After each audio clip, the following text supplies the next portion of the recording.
And welcome back to the Cover 3 podcast here on CBS Sports. That's Danny Cannell. That's Tom Fornelli. That's Bud Elliott. I'm Chip Patterson coming to you live at youtube.com/cover3 and everywhere you get your podcasts on demand.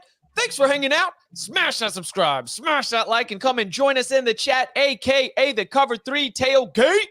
Lots of conversation rock and rolling on Brian Kelly. We'll get to you in a little bit. And yes, our thoughts on the coaches who have completed their first year on the job. That includes the likes of a Matt Rhule at Nebraska, a Deion Sanders at Colorado, Luke Fickell at Wisconsin, and much, much more. Hugh Freeze as well. We will get into all of those as well as, and yes, let's see, where are you in the tailgate? Josh, please talk about all of FBS and not just A5 coaches, namely GJ Kinney. Don't worry, this actually was a smaller carousel. 25 jobs changed hands. Good luck when we do this show next year.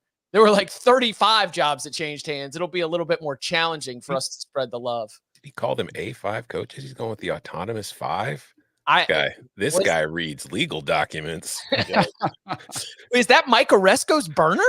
Jeez. But first, a couple of sort of fun newsy items, I would say. Did you know that, after we had Jaden Daniels threw a touchdown pass to Brandon Ayuk playing against Justin Herbert, we're connecting all these dots. How about a 4-star recruit from the class of 2014 will be making his college football debut this fall for the Arkansas Razorbacks? That's right. Arkansas is adding 28-year-old Monty Harrison to the roster. Now, how do you go from being a 4-star recruit in the 2014 class to making your debut in Fayetteville in 2024? Well, that's because he was a former Major League Baseball player. Now, this is something we see a lot. When we're talking about recruits, Bud will tell you, he could be a wide receiver. It could be a tight end. Coaches are also wondering if he's interested in playing baseball. And this was a case where not only has Monty Harrison been able to go play baseball, but he's going to be able to use his professional earnings to pay his tuition. First thing, Bud, do you remember Monty Harrison as a recruit? I do not, actually. I try to flush the prior class like almost immediately. So no, I don't. Texas, maybe? Monty is from Lee's Summit, Missouri. Okay. All right. Well, then I don't remember Lee's Summit West High School. So this is going to, do you think that 28 years old is going to be, like, Danny, do you think this is going to be our new JT Daniels? Like, is this the oldest college football player that we're going to have in the sport? I'll never say never. But I love it. Like, I like it. I know some people don't like it. We had a great example of Chris Weinke at Florida State, who was drafted out of high school by the Minnesota Twins, I believe. I think that was them. Yeah. I think he signed a $700,000 signing bonus, went and tried his hand in the minor leagues, 4 or 5 years, toiled around, very similar situation. Decides, you know what? I don't know if this mind, like getting tired of riding on buses all over the place. Let me go play big time college football, where he had already committed to Florida State coming out of high school as well. And then he decides to go back and give it a shot, wins a Heisman Trophy, national championship, gets drafted. Currently, Chris Weinke is the oldest player ever drafted. I think he was almost 29 when he was drafted. But is it a trend? It's probably not a trend. I think it's more of a one-off, but I love it. I tried to go back and play minor league baseball, after I had already played college football. I played minor league baseball. Like, there's some things you can only try once, and you don't ever want to leave it like as a regret, saying, man, I wish I had tried this. So I'm all for it. Bro, what took him so long? Like, did you look at his numbers? Like, in the minors, he spent 9 years in the minors, had an OPS of 722, which is not exactly great for the minors. And then in the majors, he did play in 50 games. So hit with a career OPS of 547. So he made the bigs. Welcome back. I mean, that's not a lot of guys make the bigs. So Weinke was from Minnesota. He was actually drafted by the Blue Jays. Joe Mauer was the quarterback for Florida State who got drafted by baseball. And that actually worked out pretty well for him, as Tom, the White Sox fan, can tell you. So, I mean, good for him. I am a little curious because everybody got says 1.8 your too. speed When he declines. was coming out. Second round pick. You got 1.8. Got some cash. So Notre Dame's got an old backup punter. That's what the tailgate's saying. Oh, the punters don't count. Like, I mean, No, Okay. I could totally see like somebody signing a 40-year-old Aussie punter.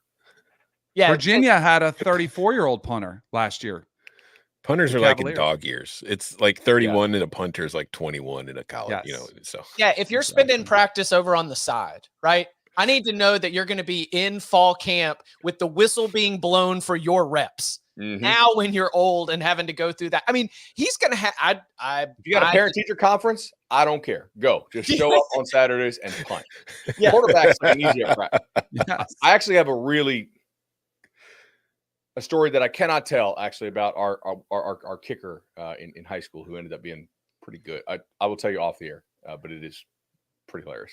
and Danny can attest to the fact that when you're on a football team, it's like the kickers, the punters, the long snappers, they're all really good golfers for some reason. It's like they have a lot of time. That's right. I had I have a Wanky story for you because he was actually, when I said he committed to Florida State, he was there for training camp. Like he went to Tallahassee while the same year he was drafted by Blue Jays, and he was using it as leverage to get his signing bonus up for the Blue Jays. And Mark Rick told us, because I think it was a year or two before I got there, like before I got there as a high schooler, he was there. And so he's in training camp and they're like having the meetings that night and they're watching practice and you'll put young players on the spot. And so he said, hey, Wanky, what coverage was that? And, Wanky's looking at the board, probably wasn't paying attention and was like, cover 2.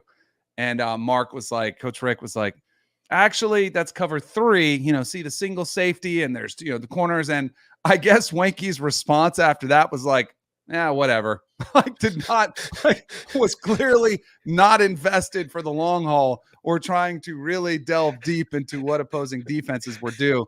And that was what Mark Rick said. He knew like, oh, he's definitely going to play baseball. He's just here for leverage, but it's a pretty good story. Chris is confident in Chris. Yeah. is a good way to put, yeah. It's like, it's cover 2. No, it's cover 3. It's like, yeah, well, I'm about to go see the shift anyway. So like, see you later.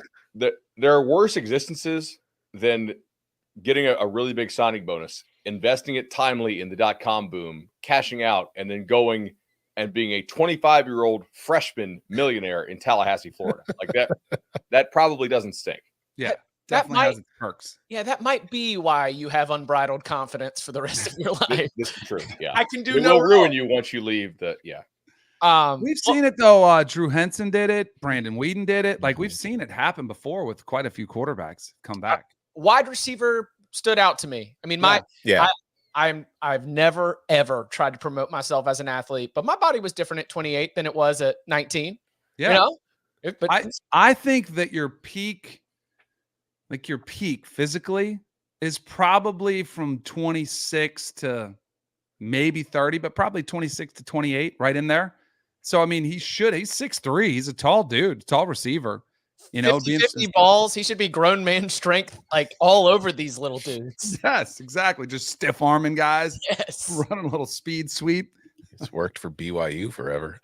Yeah. That's true. 100%. There is an advantage, though. There is an advantage to having that grown man strength and being a little more mature. There is a big trend in baseball. Like they don't let these older guys play center field nearly as much anymore because they realize like your sprint speed starts to decline pretty rapidly once you hit 27. Mm-hmm. Which, to Danny's point, like this is very interesting to see this guy at receiver. There are some older guys in the league who seem to not do that. Like Tyreek Hill's got to be over 27, and he's still really, really fast. But for the most part, the guys who play into their 30s are more technicians. Strong hands catchers, guys who can understand and run routes. So I'll be interested to see how this works for him. One other development actually comes from the transfer portal, but it is not as much portal related as it pertains to the conversation. So former Baylor and BYU basketball player Caleb Lohner is going to be a football player for Utah. Okay. Bud said he hasn't heard this comment or this conversation. So Bud, what do you think is tougher? Do you think it's tougher to go from football to basketball or from basketball to football? And if there was a former Duke basketball player who believes that, what did he say? I could take 40 players in the NBA. 30. Let's not get crazy. Yeah, he said 40. I could 30. he said I could take 30 players from the NBA and they could go make it in the NFL, but it wouldn't work the other way. I'm not asking you for your Caleb Lohner breakdown of his scouting report, but in general, as a talent evaluator, what do you make of the transition from football to basketball, basketball to football? I think the guy's right. I think there are more guys in the NBA who can play in the NFL than there are in the NFL who can play in the NBA. Is that because of skill? Because of height. Mm-hmm. Size and athleticism. Yeah. I mean, how many of your power forwards could you kind of split out there and have them play some sort of tight end? Like, I'm not saying they'd be a star, but I think the team would be so intrigued they would make a roster and hold on to it. I mean, there's all of your rebounding skills. Yeah, all of your rebounding skills are incredible in the red zone. Have you guys seen Anthony Edwards? Mm-hmm. Very good player. I have heard of him. Yes. Well, it talks basketball. Yeah. Dude, yeah. I watched him play off NBA. It's fun. I got into this argument yesterday with Dan Katz from Pardon My Take. We were just texting each other angrily for 20 minutes about it. But my opinion is, like, I don't think it's that wild of a theory either way. I think that at this stage, like, once you're an established NBA or NFL player, you probably can't do it because, but like, I feel like anybody in the NBA or anybody in the NFL, if they'd have dedicated themselves to the other sport growing up, they would probably be playing that sport, because I do think a lot of this I think athleticism translates across all sports. Like, if you have the size, you have the athleticism, you have the length, I think NBA, NFL, you can do either. I do think the skills are different. Like, hand-eye coordination is far more important in the NBA because of the shooting and whatnot. But I do think, like, I go back to a Bulls player. They drafted Tyrus Thomas, who played 9 seasons in the NBA, who I would say his only skill was being athletic and long. Like, he couldn't really shoot. He couldn't do any of the other stuff, but he was a really good athlete. And I look at the NFL, and it's like, I see some guys who are very athletic with very long limbs, and I'd say, you know what? That guy can go out there and play defense. He might not score 20 points a game. He might only score 3, but he can go defend. He can be a role player on a bench somewhere. Like you mentioned, Anthony Edwards. Look at the Timberwolves. They're Anthony Edwards and like 13 other long-lived defensive freaks. That's pretty much what the entire team is. So, but I do think the athleticism translates exactly what you're talking about, and I don't think you have to be as long as we think. You gave the example. I saw your tweet. I almost stole it. Charlie Ward was the Heisman Trophy winner. He could have played in the NFL if he wanted to go that direction. He was under 6 feet. Like, he was 5'11" and played 10 plus years in the NBA and was basically a defensive specialist, because he was not a great shooter. He was a good point guard, but he was not a great scorer, but he was outstanding on the defensive end of the court. And he was just incredibly athletic and had a knack for the game and was a great locker room guy and found a niche. So I think there are more NFL guys that could do it, that we just, because we think of them as scorers. Like, I don't know if there's a guy that's going to go out there and drop 20, and just kill it. But I think athletically, Cooper DeJean would go out there and take over. Remember Cooper DeJean's basketball? Yes. Dude, look at Myles Garrett. If Myles Garrett gave up football and just completely focused on playing basketball, I'm fairly certain he could be in the NBA. I think Terrell Owens could have been in the NBA if that's what he had wanted to do. He tried, though, didn't he? Yeah, but it was kind of late at that point, though. Yeah. That's what I'm saying. They'd have to do it when they were younger still. The thing that I think would... No, go ahead, Danny. I was going to say, the thing that I think is interesting about it, like, because I don't think either one would happen. Like, I just think it's stupid. Like, you're not going to see either one just flip in there and all of a sudden be like a contributing player. As a novelty item, I think you could find 30 NBA players that you could line up at receiver and say, run a post, run a go, probably not over the middle. You don't want to do that, but they might be able to get a catch. Like, you could just throw it down in the end zone to have a jump ball. Like, that length comes in handy. Maybe a tight end for red zone if you can get off the ball, both of these positions. I don't know, because you can hide them. You can play one position, put them on the exterior of the field where you don't have to mix it up.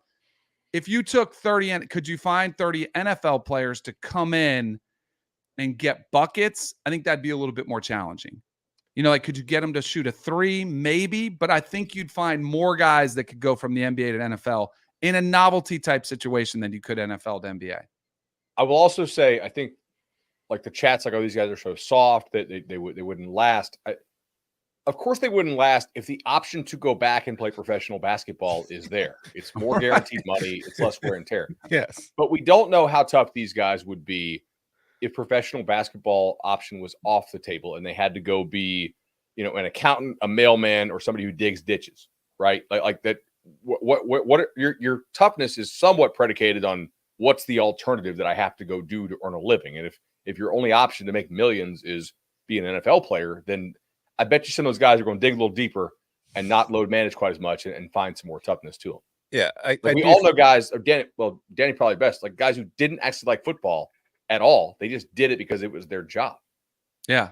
And there were some incredible Andre Cooper, who, I think he caught 13 or 14 touchdowns for me just on jump balls in the end zone. What was the easiest for me? I believe he was like Mr. Basketball in the state of Florida in high school. Like he was an incredible basketball player. Randy Moss, I used to see him pick up hoops when he was in Tallahassee. I saw him do a foul line dunk. Like he jumped from the foul line and dunked. The dude was sick. And I think he was a incredible high school basketball player. He was. As well. His stuff with Jason Williams. Yeah. It was really good. Same team. He was sick. I think because there's some guys that could have done it. What I think is interesting is we never see it happen. We've seen baseball, football, NFL, and Major League Baseball, Deion Sanders, Bo Jackson, Brian Jordan. Like we've seen players do it. And even in the minor league level, we've never really seen anybody really give it a great try in these two sports, which is interesting. I do think the biggest adjustment for the NBA players going to the NFL, though, would be the confusion over having to play every week. Yeah. Like, why do I don't get to sit out next week? I played last week. What's going on? Where's my rest? Yeah, I need to load manage. Did y'all ever run into the football players in like an intramural basketball tournament? Oh my God. Yes. Oh my God. Just pull in a china shop, get off the tracks when the train's coming through, really making those intramural whistles, really testing them from the jump. Different kind of basketball.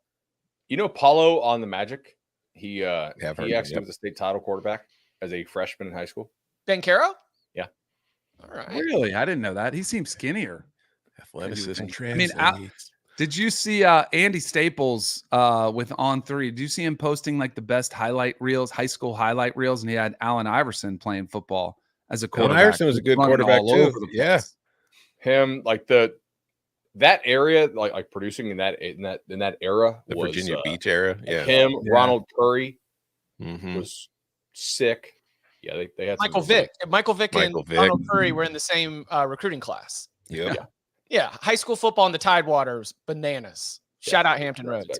All right, one more Bud thing. Elliott, Tom Fernelli, Danny Cannell. These were all guys that could have done it all if they wanted to. One other note before we hit the break and dig into the topic of the day: grading year one for those coaches who were hired in the last coaching carousel. We discussed when we were wrapping up the transfer portal window, and there are, a few other lingering portal commitments that we're going to have here over the next couple of weeks. Bud, I know that we even got a shortcut out of it on YouTube, but, Bud asked, LSU for the second straight cycle, they had needs and they either have not addressed them or have not addressed them properly. Well, in an appearance on WAFB in Baton Rouge, Brian Kelly was posed this. So, Harry, if we could get that. In recruiting in the transfer portal, looking for defensive linemen. It hasn't fared very well, quite frankly, because, we're selling something a little bit differently. And that is we want to recruit. We want to engage, build relationships. We want to develop, retain, and have success. We're not in the market of buying players. And unfortunately, right now, that's what some guys are looking for. They want to be bought. What kind of 2018 mindset is that? I want to be bought. That's Pay me to play defensive line for you, Brian Kelly. I mean, isn't the whole reason why you left Notre Dame to go to LSU because there's more talent around LSU, and LSU has a knack for buying that talent? Like, they literally had boosters stealing from children's cancer hospital foundations to pay for players, right? Like, what happened to the LSU that I grew up knowing, guys?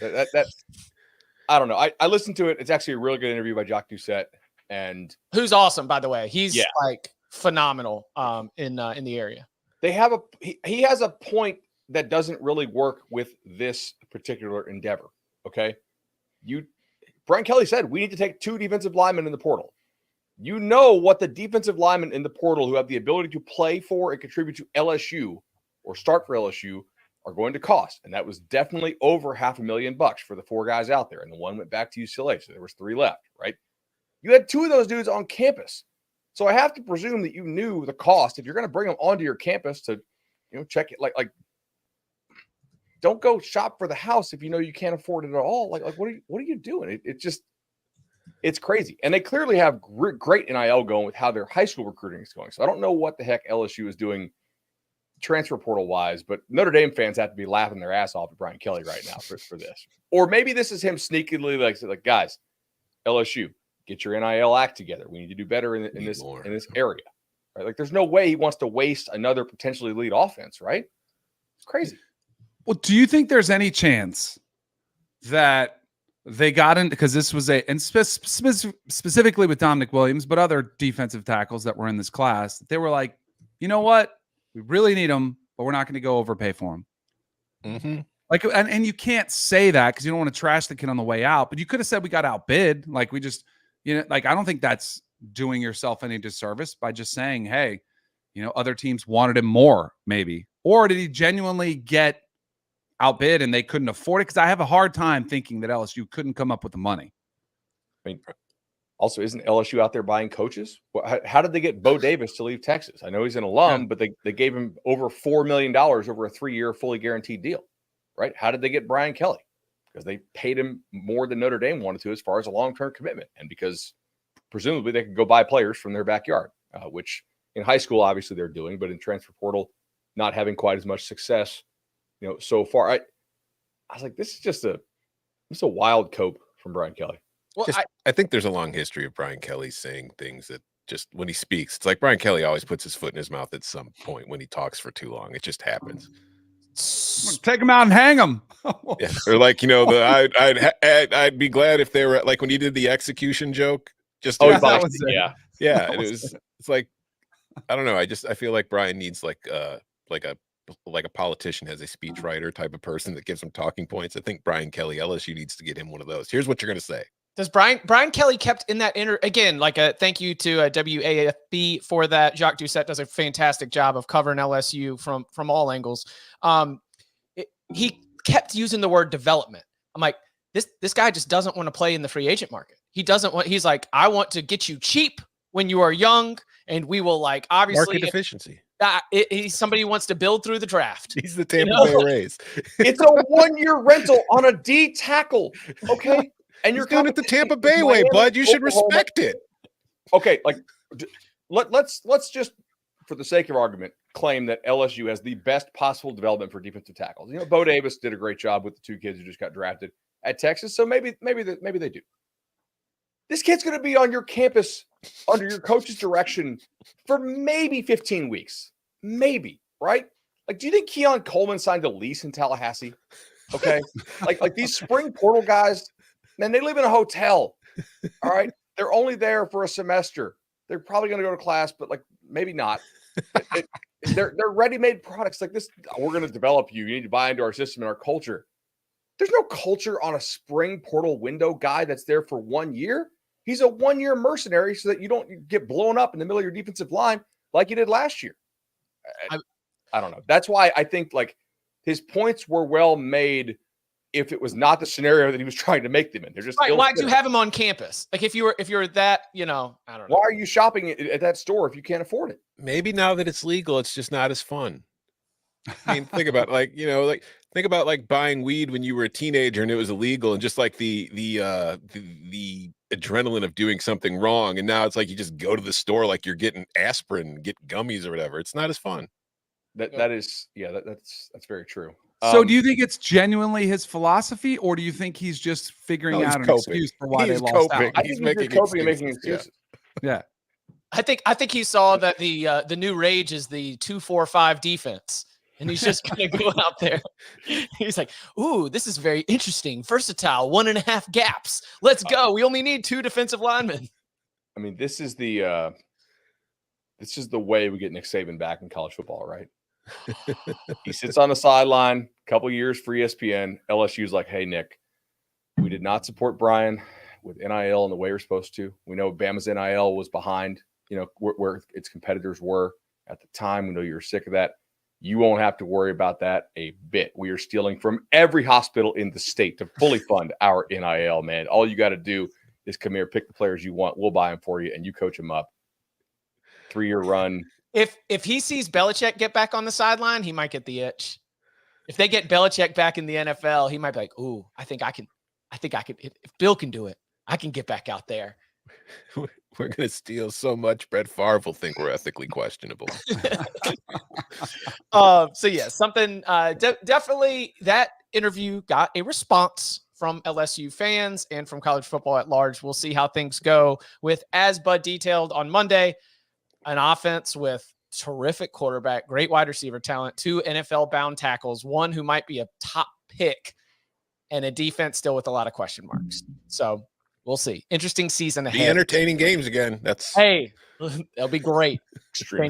Extremely entertaining games. Okay, coming up on the other side, getting into a review of the coaching carousel from 1 year ago. How did everything go in year 1? We'll break it down next. Golf's brightest stars head to the Bluegrass State for the second major of the season. The PGA Championship, May 18th and 19th on CBS. Tom, you want to do a PGA Championship pick of the day? You already said Brooks Koepka's out there at 20-1. I mean, you know my formula for winning money betting golf. Bet Scotty. Yeah. just bets anytime Scotty plays, bet Scotty to win. Or even better, don't bet him before the tournament. Wait until after the first round when he's in 20th place or something, because he's only 1 under and figuring the course out. And then bet Scotty live, because then the next day he's going to be 7 under. Yeah. Do you realize? What? Yeah. Do you realize Meredith still hasn't had the baby after all? I know. Discussion? Let's go. There has to be like a statute. There's got to be a window where you can ask that question, and it can't be 2 months before the birth. Like, it has to be like if she's due in a week, or you're like in a window. You can't get, because he got a lot of bonus points for those takes on the home front. Like, I don't know if he really deserves them. Like, I think those were layups for him. I would leave. Sure, I would go home. Baby number 1, I will give him some leniency, because baby number 1, you don't know as much about what to expect. She doesn't know as much about what to expect. But I'm saying it was never it shouldn't have been a question that was asked, because there was zero. Maybe there was a chance, but it was a very, very slim chance. Where's Rudy Gobert's flowers? He missed a playoff game. Well, and they won. And they won without him. Yeah. Our first kid came 5 weeks early. I thought she was joking. Like, yeah, sure your water broke, right? And she's like, you don't have your bag back, do you? And I was like, of course I have my go bag packed. I actually haven't unpacked my bag for my last work trip. Oh, yeah. It's ready to go. See, that's the secret. Never unpack, and then you never have to pack again. I was just thinking, if we are going to be reviewing the coaching carousel, we might as well take a spin.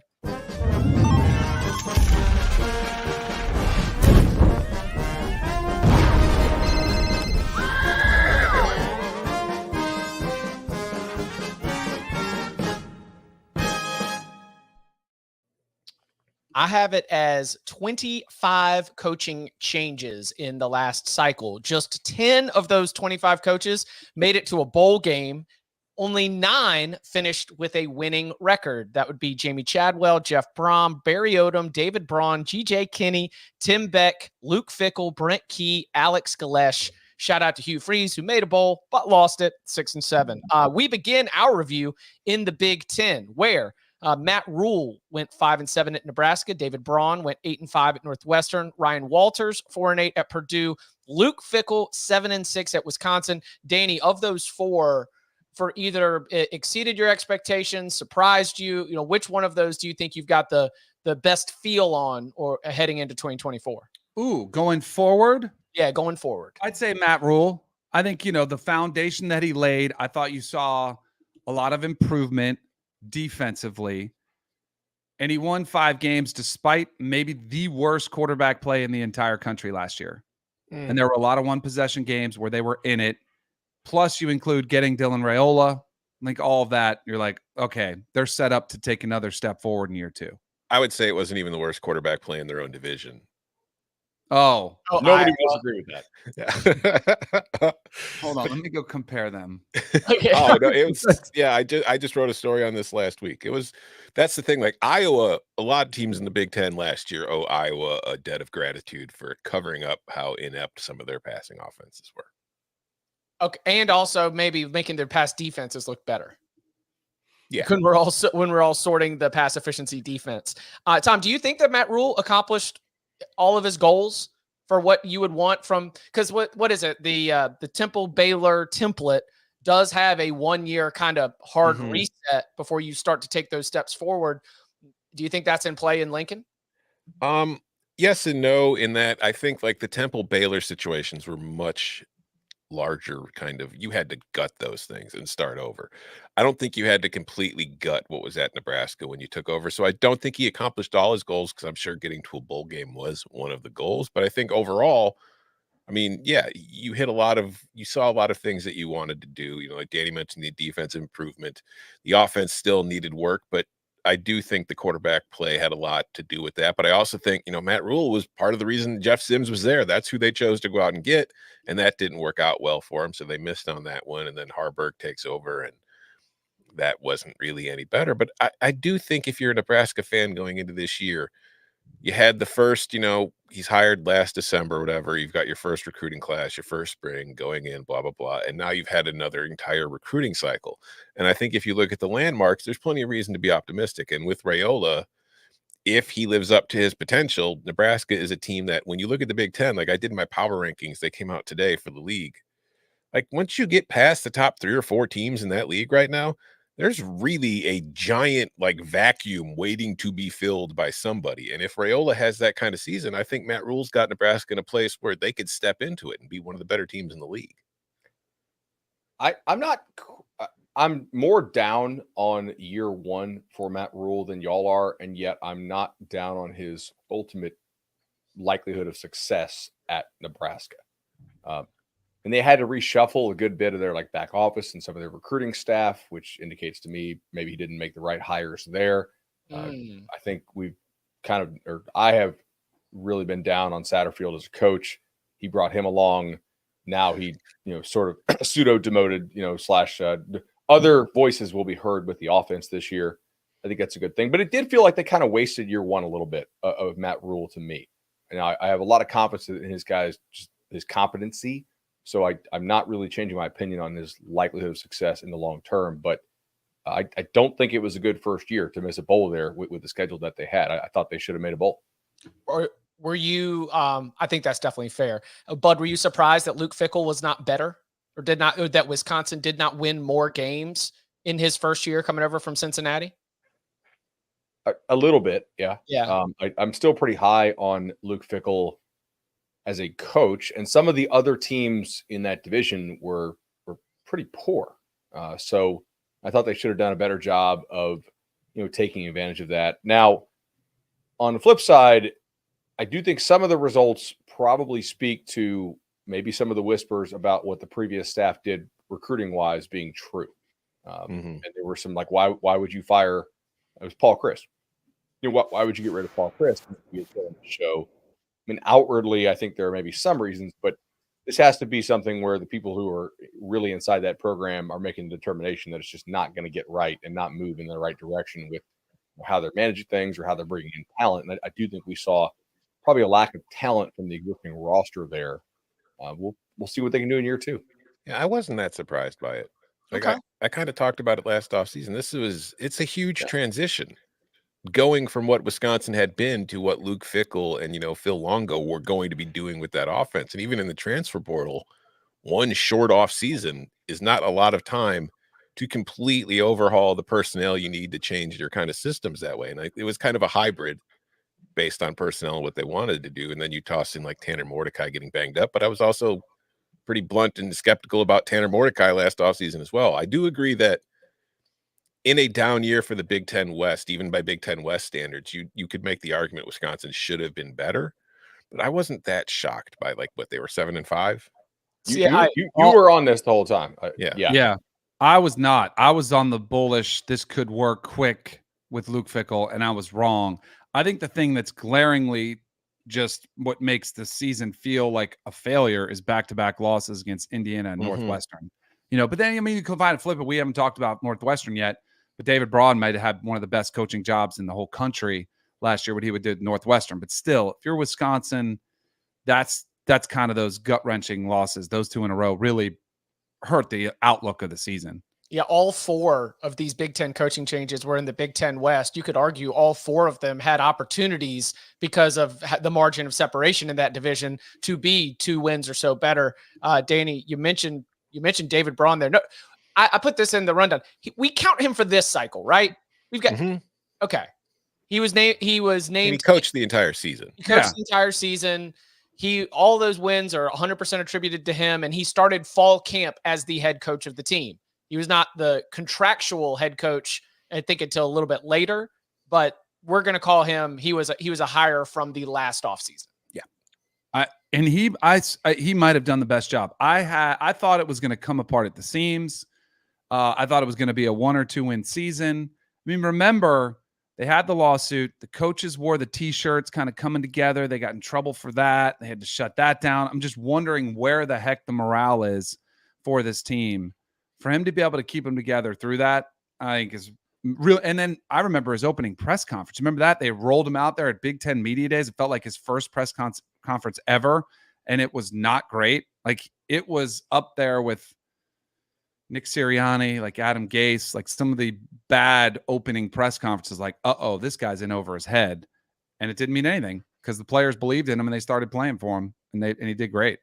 One thing that really hurt my thoughts on that was the recent experience of the post Art Briles Baylor, where Jim Grobe had to come in and take over, and it was just a disaster. And that probably informed my expectation that it was not going to go well. So I agree with you. That was definitely one of the more impressive coaching jobs, I would say, of a single season that we had of this group. It was a very impressive season, but I also wonder if it was like an adrenaline rush kind of season in that, like, after you suffer like a major, like if you break your bone or like your leg or something, it hurts like hell at first, but then there's kind of like your body reacts by like with an adrenaline rush to help cover up the pain. So I'm wondering if that was something that Northwestern is kind of dealing with. And now going into the year 2, like, they don't have a stadium right now. Like, I posted a photo of it the other day when I was driving by. Like, the only thing standing left at Ryan Field is the press box. Like, they're going to be playing on a practice field. There are so many questions I have about this team going into year 2 under Braun, because now he's had an actual offseason to get in. He's brought in his own staff. He's kind of trying to mold the program his own way. I don't know who their quarterback is yet. They don't have a stadium. It's like, this is a situation where they could go right back to being 3-9 again. I don't know, but I think last year to do what they did in that situation was very impressive.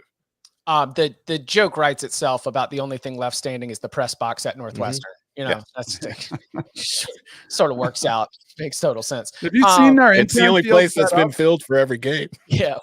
Right. Are they actually going to play in the practice fields on the lake where there's like, that's the plan right now. Yeah. Watch. It's tiny. How? Yeah, I know. You don't think that's a ploy leverage? I don't think it's going to be a problem with Northwestern. No, I don't think it'll be. I mean, they're going to. First of all, it's a very, very nice facility. Like, their athletic building that they have in the field there, it is freaking phenomenal. But yeah, I wouldn't expect it to be much of an atmosphere. 2024. Who's the best team? Have you already looked at this? Who's the best team that's playing at Northwestern's practice field? Like, what is going to be the most high-profile game? Ohio State at Northwestern, November 16th. College football playoff race on. And here come the Rockstar Buckeyes to a practice field. That wind howling in off the lake. Listen, we're going to be taking a lot of Northwestern home unders this year because there is no protection from that wind. Love that. All right, let's pivot to the Southeastern Conference, where we only had 2 coaching changes, and then one of them's already changed again. So Zach Arnett, Mississippi State, they went 5-7. They've already made a change. They've gone on to hire Jeff Lebby. I am more interested, Tom. Hugh Freeze, 6-7. What'd you see from Freeze in year 1 with the Tigers? I mean, if I had to give it a grade, I would be like Danny. I'd go C+. I just it's there's you hire Hugh Freeze last year and you look at the situation Auburn was in, and it's not not similar to Nebraska or Northwestern in these kind of dramatic kind of overhauls, but you can argue like Auburn needed to rebuild. So when Hugh Freeze comes in, I don't think you should have had super high expectations last year. Me being a genius, I think I took the win total over for them just because I was buying into the Hugh Kool-Aid there for a moment. But I think they did a lot of things right. I still think they need to solve the quarterback position. So I think you look at what's going on off the field, they're going in the right direction to where they think that they should be if they want to be competing, for SEC titles and playoff berths and national championships. I think the recruiting has stepped up. I think they've gotten a little more aligned as far as like the NIL and the transfer portal. But again, I still think they need to solve the QB situation because they have not done that in my estimation yet. Yeah, I mean, the New Mexico State game necessitates that you give him a poor grade. Mm-hmm. If he just fixes that, I think that it's sort of like an understandable process that they're undergoing. They're really heavy in high school for the first couple years. I think next year they will have some of those high schoolers hit. And then I think that Auburn will absolutely unload the money cannon into the transfer portal next offseason to fix the positions where the high school recruiting didn't hit. Wherever their busts are, they'll need to paper over that pretty hard. Quarterback, potentially being one of them, depending on what you think of some of the guys that they've signed. But Auburn kind of sat on their wallets here a little bit, and I don't blame them in the same way that I blame LSU, because I don't think that they're in the same part of the developmental cycle. And I don't think Auburn's throwing away a really good offense this year if they don't address their defensive line, for instance. But next offseason, that's kind of the put up or shut up year for Hugh Freeze, and I think their fans will expect to, make the playoff and contend for the national title. If they didn't have the New Mexico State game, it's probably a B or a B minus. Yeah, because of how well they played against Georgia, against Bama, like that they didn't really win a game that they were underdogs, that they weren't supposed to, and they lost to New Mexico State, which they were a heavy favorite. And then all the other games, it's kind of like they were what they were. The only time I really care about bowl games, by the way, is end of a first-year coach's tenure. A lot of times you're able to sell hey, we're building towards something. This is important. Let's make our last game of the year, off on a good foot. And Auburn no-showed it, completely. That was one of the worst efforts of bowl season. And it wasn't like they had a million opt-outs. They just didn't care about the game. I think Freeze taking over play calling and having to fire or reassign some staff. Some of that was definitely his fault for making bad hires. Some of that were just HR issues I don't think he could have foreseen.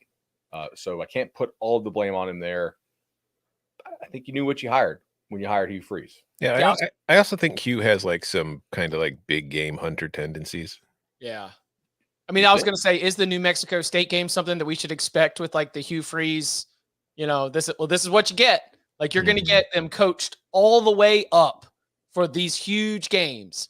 But a bowl game at the end of a 6-6 season, your non-con against New Mexico State. It wasn't even the opener against Cal a little sloppy.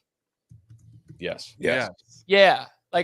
All those spots, you were like, man, this team is not dialed in. But yeah, something to keep an eye on as we continue to move forward.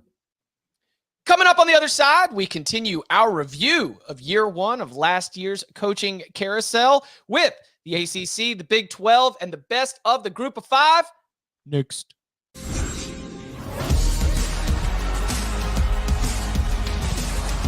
And they're starting to get in the groove. So impressive. Block your schedules.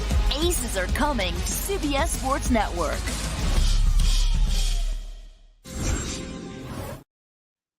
Danny, we seeing somebody in those pro volleyball highlights in a few years? Maybe. We'll see. Got the oldest. We got a lot of work to do. Don't get me started. Okay. On the team or on your No. I got to kick her in the butt. 16. Okay. I think she's got the answers to everything. 16. Yeah. That's what you get. Enough said. Danny, you have talked a lot about and I've agreed with you. I spent a lot of time writing about the ACC over the last couple of weeks. So I've been, and guys, it takes a lot of work to write about ACC football. Big Ten, Mr. Big Ten, Tom Fernelli over here gets to just have all the resources in the world. But means I've been spending a lot of time thinking about Georgia Tech. I've been thinking about Brent Key. And Danny, you've talked about, it's like Brent Key's energy is infectious. And it was kind of a disjointed season for Georgia Tech, but they finished in the postseason. They finished 7-6. How are you feeling about Brent Key and the way that things went in that first full year? Remember, he did take over mid-season for Jeff Collins the year prior, but this was the first year of Brent Key running the show. What'd you think of it? I still think you're bullish. I still think, Georgia Tech fans are optimistic. I do love his energy. I do want a physicality, that he's brought to the table. It's kind of like the Auburn season, the Bowling Green game. Remember, they were a 21-point favorite in that game, which they lost. And then they were a 21-point underdog to Miami, which they won, of course, because of the failed knee at the end of the game. So I guess those wash each other out, but it is hard to overlook the Bowling Green loss. And then, they played Georgia actually maybe better than a lot of teams did in the SEC even this year. But I think you would like to see another step forward this season to kind of continue this momentum, to maybe get to 8 wins, maybe to get more of a signature win that's not a fluky knee, like one where they're, a little bit better there. But I think you could get that. I give him incredible bonuses for self-scouting when he demoted his defensive staffer. Remember the Bowling Green game? We were like, did they know their signs? There is no way that Bowling Green's running off like 500 yards of offense against an ACC team. And look, Georgia Tech was last in the ACC in yards per game allowed, yards per play allowed. Like, it was a bad defense. And that is one of the places where Georgia Tech needs to start looking if they want to improve. Also, maybe Haynes King not leading the ACC in both touchdowns and interceptions. Yay, Haynes King led in touchdowns. Oh no, he led in interceptions too. But it's, I don't know, Bud, are you in on the Brent Key era? I am. In fact, I think we gave Georgia Tech like an A for like the resources they had. Let's remember, whether they want to admit it or not, Georgia Tech got essentially turned down by 2 or 3 other coaches. Group of 5 coaches. Yes, correct. Yeah. Because they thought Georgia Tech was broke boys. And Georgia Tech had a nice little year, man. Like I give him a lot of credit for the coaching staff hires he made. I think Buster Faulkner is an excellent, he gave a lot of teams trouble. I don't know if they have any real NIL to work with. If so, I hope that they can improve the defense. I'm not really sure that they did improve the defense this offseason, but they're an exciting team that went to a bowl game in year 1 after a really pretty disastrous effort under Jeff Collins. So good work. Jeff Brom, Jeff Brom was one of the best in terms of wins in this group. Jamie Chadwell, obviously the most. But do you think that Jeff Brom did one of the better coaching jobs that we have, at least among the 25 coaches we're looking at here? No doubt. Look, we were at ACC Media Day, Chip. We were sitting next to each other, and we asked Jeff Brom, like, hey, given the schedule this year, which was light, like, how important is it to cash in? And he was like, look, we're not going to denigrate the schedule, blah, blah, blah, blah, blah, coach speak. But we recognize the opportunity in front of us and the importance of cashing in on it. So, yes, Jeff Brom knew it was an easy schedule. He knew he had to run it. They did. They played for the ACC title. He had, go ahead, Danny.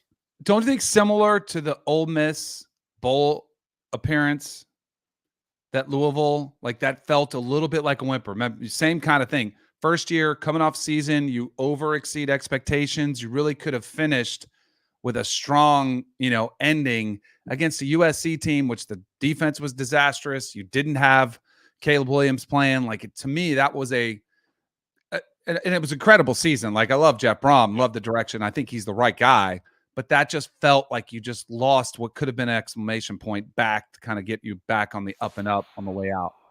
We're going to get to Deion Sanders in a little bit, and this might be unfair, but I am wondering if the transient nature of the Louisville roster, which, the big splashy headline was Penny Boone and Tyler Barron showing up and then leaving, all within a couple months of each other. But just to even review that he had 30 some odd transfers last year.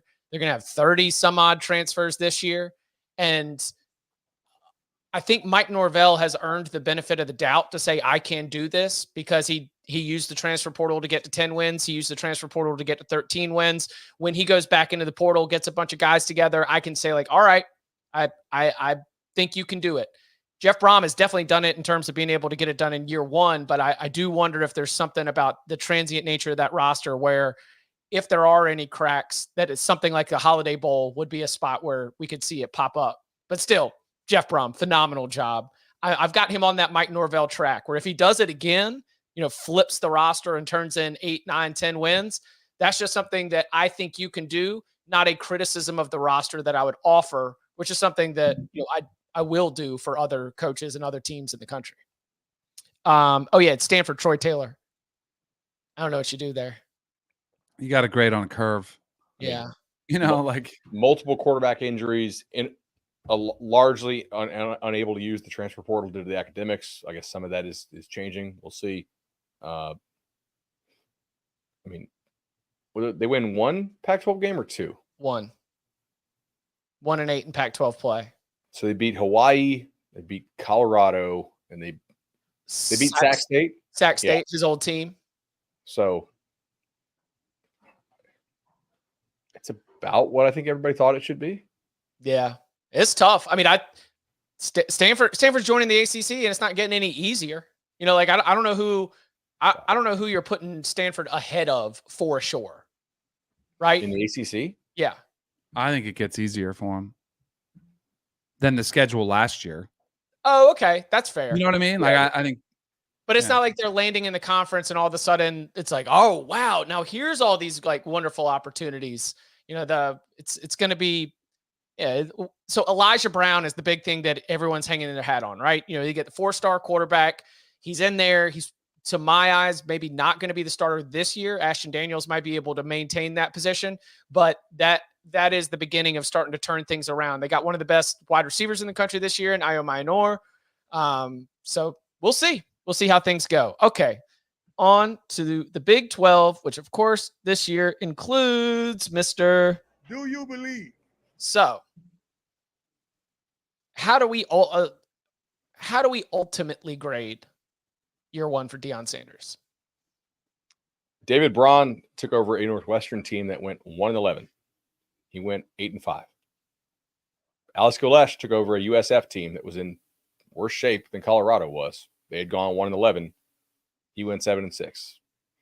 I mean, Deion took over a 1-11 team. He didn't make a bowl game. His coaching failures on the field directly led to 2 losses, because he had not had to coach in close games at Jackson State because they just had so much more talent than the league that we didn't know if he was a good coach or not.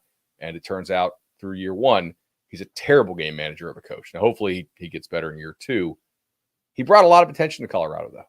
And if you're Rick George, do you really think you can win at Colorado? If not, the next best thing is run it like a business, try to sell tickets, make money. So I'm going to give him an A. I don't think Colorado really expects him to win. I think that they expect him to bring a lot of attention and fanfare to the program. I'll go B-. I just think you've got to judge on wins and losses. If it's a college course where you have 3 exams, in the first one they aced it. That first, I was going to say that you could say that they coasted on the first couple weeks, like the successes on the field, right? I mean, they went out, they beat TCU as a 20-point underdog, they went and followed that up with the win against Nebraska. The offense was cooking, there in those first couple weeks. You could definitely say that they had enough money in the bank by the end of September that even though the season fell apart down the field, you were still going to have more gains than losses for Colorado football. Right? Correct. Colorado's getting what they want out of Deion, I'm pretty sure. Okay. Right? I mean, now, pay no attention to the man behind the curtain, what happens in 2025, 26. But for these 2 years, I think they're getting what they want. Did you see the video that went viral from the spring game? This was probably the most realistic I have seen Deion be, because I don't think he thought he was on a national platform and he was talking to the fan base. When he said, I forget the old lady's name, I think it's Betty or something like that. She's the the older lady who's the fan. He's like, where are you? And he waved to her and he said, our goal this year, Betty or whatever her name is is to get you to a bowl game. I was like, oh, like that's a reasonable goal for Colorado to set. Not trying to build up and get clicks and say we're going to win That's our what he conference. said? We're going to go play. Yeah. He On said first we're going take, to he said he expects to make the playoff. I know, but that's my point. Is like it's national like that's national television. There's lights on. It's hey, let me turn up the bravado. I think they're in a real setting. I think he was being more realistic and to his own fan base, which is not the national, scene. It's hey, let's make sure I set my expectations realistically, which is a bowl would be phenomenal for them this year. Elsewhere, we've got Arizona State joining the Big 12. Kenny Dillingham went 3-9. Cincinnati's Scott Satterfield also went 3-9. Danny, which of those two coaches do you have more confidence in being able to take a step forward? Probably Dillingham. Probably a little bit more confidence in him. I don't have a ton of confidence in either one. And we talked a lot about Satterfield when that move was made. I think Dillingham has a long runway because he's from there. He's from the area, went there. I think because of his youth and enthusiasm, he gets a little bit of a longer runway. But I don't feel great about either I think one. Arizona State's getting just kneecapped right now. Yeah. But he also, that again gives him a little bit more forgiveness. Hey, That's we have to deal with, the sanctions coming down. I have more confidence in Satterfield this year. I have kind of equal confidence in them over the long term, I think. I mean, Satterfield is more proven as a head coach. Arizona State's schedule is just not it's not a winnable slate for any of they got really crushed schedule wise, which maybe they're okay with because I think they realize they're not in position to win anything this year anyway. But year 3 will be really important there. Here's the thing with Cincinnati though. They're a program that was in the playoff not that long ago. You took over a program that I know it wasn't as healthy coming off last year as it was then, but it shouldn't be that dramatic of a drop off. Arizona State's kind of is what it was it was a disastrous tenure before you. You were taking over a dumpster fire. You had these sanctions looming. That's why I give Arizona State a little bit more of a pass too. And Dillingham. So even Tommy Tuberville, 9 wins, 7 wins. Obviously, Butch Jones, 10 wins. Brian Kelly. Cincinnati football should have all good. It's a house with good bones. I think that he's at least got a little bit more, infrastructure support just based on even the program's proud history. So I'll take Satterfield there, and I've waffled on Satterfield. Awesome job at App State, right? And then he hits the ground running at Louisville. And then he has those comments about the South Carolina job and kind of loses his fan base a little bit. And then he sees the restart the clock move to Cincinnati, but it's happening right as Cincinnati's joining the Big 12 and they've lost 10 NFL draft picks. It's just none of the new additions in the Big 12 did well last year. They all jumped into the conference and sank straight to the bottom of the standings. So I think Cincinnati at least has the infrastructure to be able to move up here in the coming years. All right. From the group of 5, here are the new head coaches from hired last offseason. Charlotte's Biff Poggi went 3-9. Coastal Carolina's Tim Beck went 8-5. FAU hired Tom Herman. He went 4-8. Kent State's Kenny Burns 1-11. Liberty's Jamie Chadwell 13-1. Navy's Brian Newberry 5-7. In North Texas, Eric Morris 5-7. GJ Kinney at Texas State 8-5. Tulsa hired Kevin Wilson. He went 4-8. UAB hired Trent Dilfer. He went 4-8. UNLV hired Barry Odom. He went 9-5. USF, as Bud mentioned earlier, hired Alex Galesh. He went 7-6. And Western Michigan hired Lance Taylor. He went 4-8. Bud, of those G5 hires, Jamie Chadwell feels obvious, but is there another one that you want to spotlight? Or if you've got more on Chadwell, then feel free. Chadwell just did the smart thing. He's going to bank $40 million over the next decade. If he stays there, his kids can go to the same school and have the same group of friends and have a semblance of a normal life, which is kind of cool. And he can sort of take his time and pick his spot, I think, if he does want to go elsewhere eventually. I thought Lance Taylor took over kind of a disaster at Western Michigan and did I know they went 4-8, but they were better than I thought they would be. I really thought they could be in the running for the worst team in the country not named Kent State. Mm-hmm. And I thought even Kent State played hard for Kenny Burns, a guy who was a running back coach, no head coach experience. I don't think he had any coordinator experience. So I thought those guys played hard, obviously. Tim Beck, some of the punting was a little bit annoying to me, but like they went 8-5 and their quarterback, Grayson McCall, got hurt. So that was not something I thought would happen if he got hurt. They were down to third string quarterbacks and, still finding ways to win games and sort of be in the thick of that Sun Belt race. James Madison wasn't eligible. That was a whole thing. But, that was certainly the context for Coastal Carolina exceeding my expectations for sure. I will say their coordinator, Travis Trickett, has experience with third string stuff. If you remember, before Golesh got to USF was like still scoring with the third string quarterback. Their defense was just giving up like 50 to Tulsa. Yes. I remember because I bet that game. I was like, okay, USF, third stringer, cold.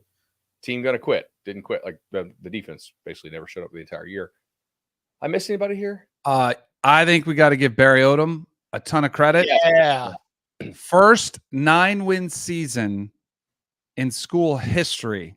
They had an 11-win season back in 1984 that was eradicated by the NCAA. They erased that to 0-13 season.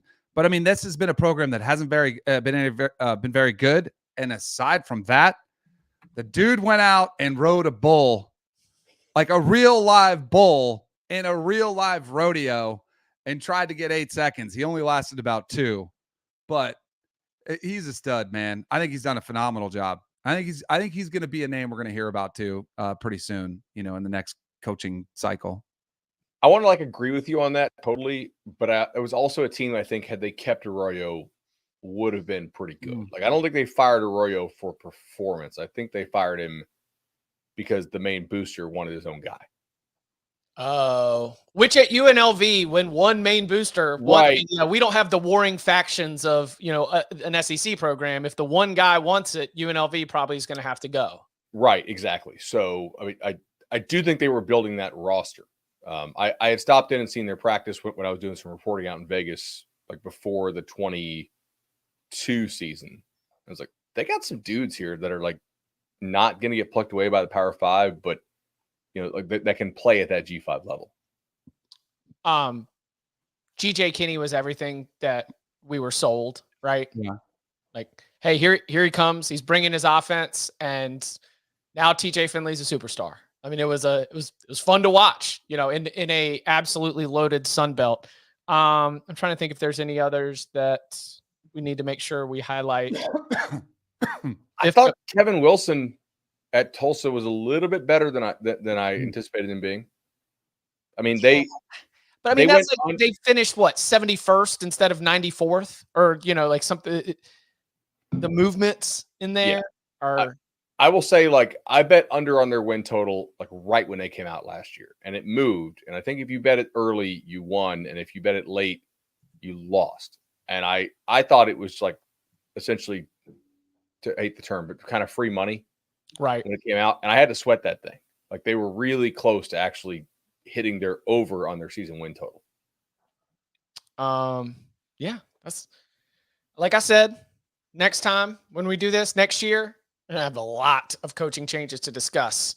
We will be grading Kalen DeBoer. We will be grading Jed Fish. We will be, really getting a good look at the massive coaching carousel that we just experienced and seeing how it all goes. As for us, it is about to be coaching season. So first, Thursday, 11 a.m. Eastern time, we'll be opening up the big old bag of mail. Lots of questions from the tailgate. I thought last Thursday's show was fun. It was, we were just churning through questions and not necessarily huge, chunky, conversations, but a lot of good interaction with those of y'all who show up live. So I enjoyed that, plan to do that and get into the big old bag of mail. Next Monday begins Coach Rankings Week. I just turned in my Coach Rankings ballot. It is an absolute headache to figure out spots 39 to 56. Oh, I can give you the top 30 to 35 and feel good about it. I can give you the bottom 12. But y'all are going to call me out. I'm going to give you a coach between 39 and 56. I'm going to feel bad about it. Right. You got more confidence than I do. I was 18 to 50. Look, I don't know what to do here. Yes. So you like, know there's what? some guys like, did he forget to coach, or does his school are they just broke and don't have any NIL?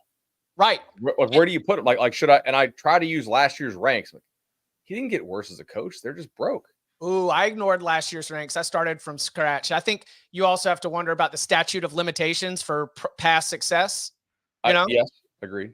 Like I go with it as like, if I'm hiring this guy, like, who do I want to hire? Well, it's the we all take different approaches to it. And look, we are going to talk it out. So Monday, we'll give you some of our thoughts, comparing some of our ballots and rankings. On Wednesday, we will be reacting to the official CBS Sports Coach rankings, which will be available on the site rolled out over Tuesday and Wednesday. So Monday, our rankings. Wednesday, reactions to the official rankings. It is Coach Rankings Week here on the Cover 3 podcast. It's a fun time to look at some of these coaches. We hope you come out and join us. And you can follow him on Twitter at Danny Cannell. You can follow him at Bud Elliott 3. You can follow me at Chip_Patterson. Gentlemen, thank you very much. See ya. See ya.